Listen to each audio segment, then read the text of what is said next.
বন্ধুরা দেখো খেতে বসছি। আজকে আছে ডিম ভাজা, কাতলা মাছ ভাজা, রুই মাছ দিয়ে কলা দিয়ে থোড় ভাজা, মাছের তেল ভাজা, বেগুন দিয়ে, লাল শাক ভাজা। চলো বন্ধুরা খাওয়া যাক। প্রথমে খাবো আজকের ডিম ভাজা দিয়ে।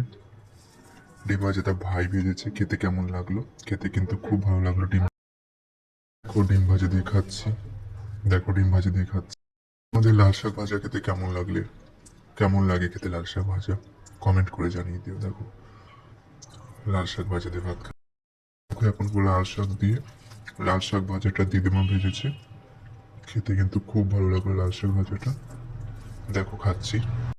তো এখন থোড় ভাজা দিয়ে ভাত খাবো। চিংড়ি মাছ দিয়ে থোড়টা ভেজেছে, খেতে কেমন লাগলো বলছে। খেতে কিন্তু খুব ভালো লাগলো। তোমাদের থোড় ভাজা খেতে কেমন লাগে? খুব ভালো লাগে আমার থোড় ভাজা খেতে। খাচ্ছি।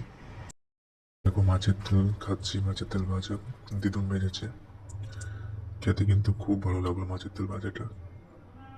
দেখো দেখো খাচ্ছি। আমার খেতে খুব ভালো লাগে মাছের তেল ভাজা।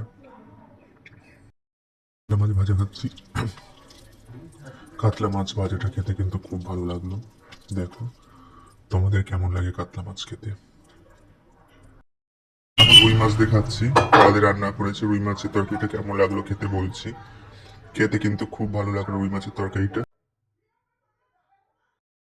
চলো রুই মাছ খাচ্ছি, কাতলা মাছও আছে, কাতলা মাছও খাচ্ছি। চলো বন্ধুরা দেখো